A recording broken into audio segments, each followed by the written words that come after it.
akan qadahu ila menghasilkan pahala. 20 Allah memanggil malaikat istri dan anak-anaknya lebih mendekatkan dunia sedang dilanda dengan fitnah. Assalamualaikum warahmatullahi wabarakatuh.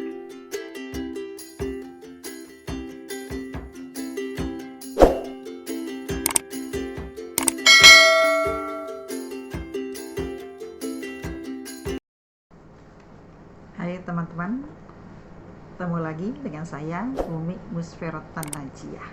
Ini video episode Ramadan yang kedua.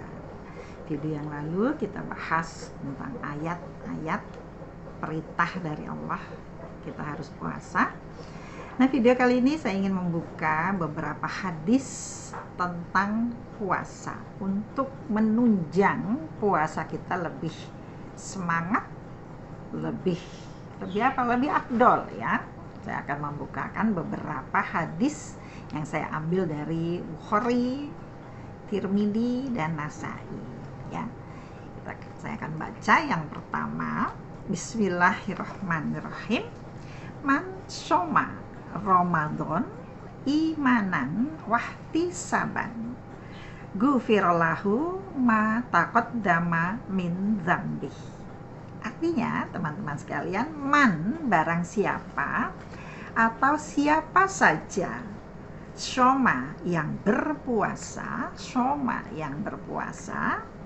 Ramadan pada bulan Ramadan, imanan karena iman, karena percaya bahwa puasa Ramadan ini benar-benar perintah wajib dari Allah ya. Wahtisaban dan mencari pahala. Ya, kita puasa diniati karena Allah, karena iman dan mencari pahala ya. Benar-benar karena Allah. Pahalanya gufiro, maka diampuni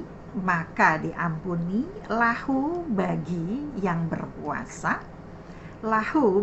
berpuasa, ma apa-apa takot dama yang mendahului dia atau yang mengerjakan dia atau yang melakukan dia yang puasa, rupanya min dambihi dari dosa-dosanya. Jadi siapa saja yang berpuasa Ramadan ya karena iman dan mencari pahala, bukan karena lain-lainnya. Memang ada Umi? Ya ada. Saya berpuasa karena kalau nggak puasa malu. Nah, saya mau puasa biar langsing. Ya, ada lagi ya. Tapi kita benar-benar karena iman di hati kita dan mencari pahala, maka Allah akan mengampuni dosa-dosa yang telah kita kerjakan sebelum puasa. Berarti 1 tahun selama kita tidak puasa Ramadan, itu dosanya akan diampuni. Kecuali yang tidak diampuni dosa syirik. Dosa syirik tidak diampuni oleh Allah. Atau dosa membunuh, kisos ya. Atau hati-hati teman-teman, dosa zina juga nggak diampuni. Karena di sini negara bukan Islam, tidak ada yang namanya ranjam ya. Paling-paling kita benar-benar minta tobat pada Allah agar dosa-dosa kita selama 1 tahun sebelumnya itu akan diampuni oleh Allah. Amin. Mudah-mudahan ya kita semua bisa memasuki bulan Ramadan tahun ini.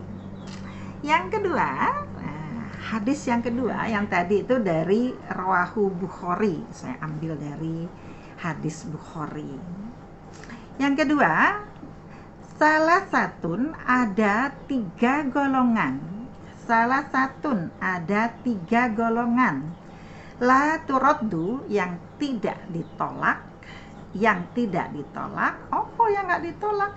Dakwatuhum, doanya mereka.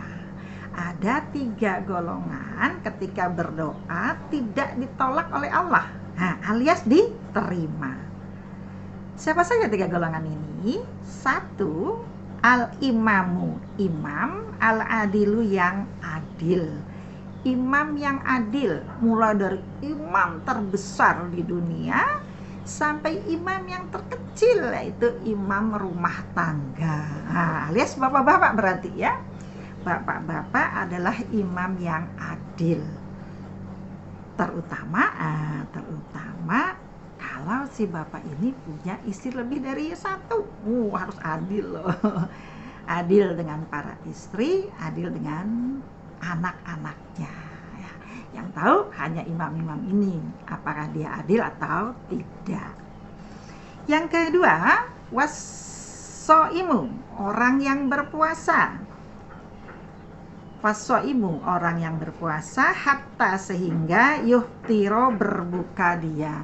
Jadi kalau kita berpuasa, teman-teman sekalian, selama berpuasa dari mulai subuh sampai maghrib itu adalah waktu yang sangat mustajab untuk berdoa. Jadi sepanjang kita puasa jangan banyak makan, jangan banyak tidur, jangan banyak nonton TV, nonton film, ya.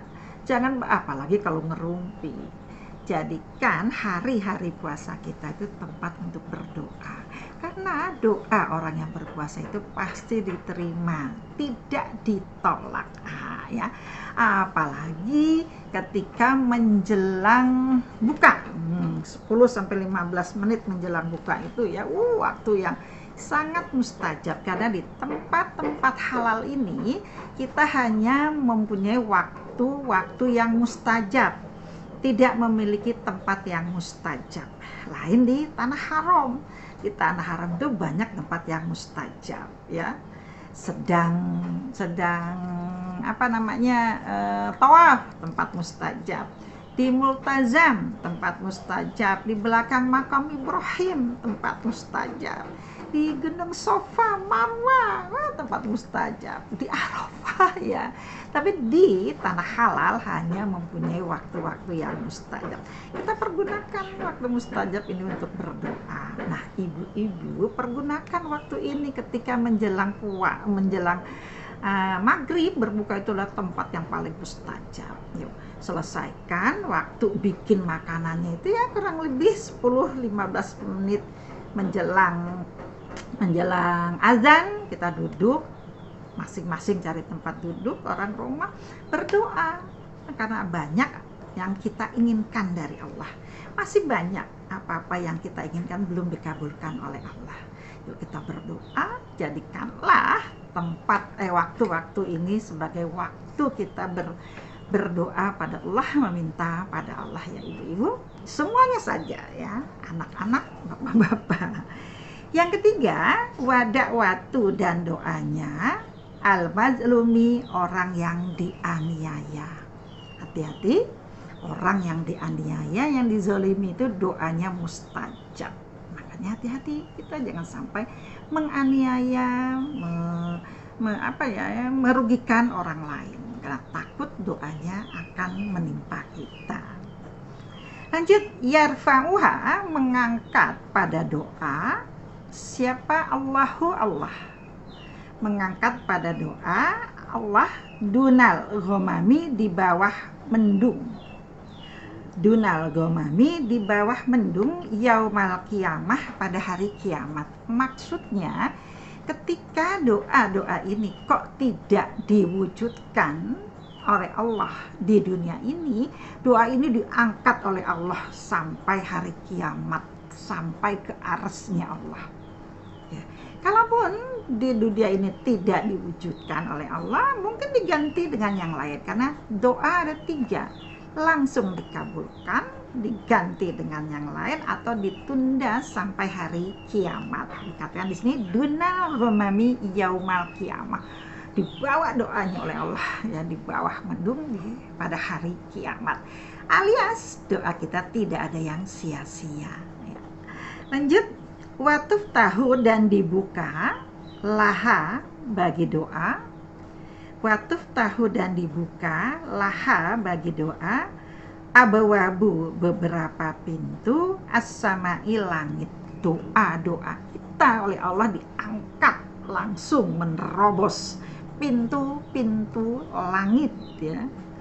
Wa yaqulu, dan berfirman Allah, bi'izzati, demi kemuliaanku, bi'izzati, demi kemuliaanku, la ansurannaka, niscaya menolong sungguh aku pada engkau, niscaya sungguh menolong aku pada engkau, atau kalian yang berdoa, walau meskipun ba'dahin, sesudah masa. Allah berfirman, demi kemuliaan dirinya sendiri, doa-doa yang kita panjatkan kepada Allah itu akan ditolong oleh Allah bagi orang-orang yang berdoa. Alias doa-doa kita sebagai simpanan di sisi Allah. Kapan Allah akan menolong kita? Entah mungkin Allah menolong langsung pada kita atau pada anak turun kita. Yang jelas doa tidak akan pernah disia-siakan oleh Allah. Apalagi doa itu senjatanya orang iman. Ad-do'u saiful muslimin, ad-do'u muhul ibadah. Doa itu kepalanya ibadah. Yuk teman-teman sekalian, kita pergunakan waktu puasa di bulan Ramadan ini tempat kita meminta, tempat kita DP pada Allah, tempat kita bermunajat pada Allah. Mudah-mudahan semua doa yang kita panjatkan akan dikabulkan oleh Allah. Paling tidak menjadi simpanan di sisi Allah. Gimana teman-teman? Semangat dalam mengerjakan Ramadan. Kita ketemu lagi di video yang ketiga yang akan datang. Alhamdulillah. Jazakumullah khairan. Assalamualaikum warahmatullahi wabarakatuh.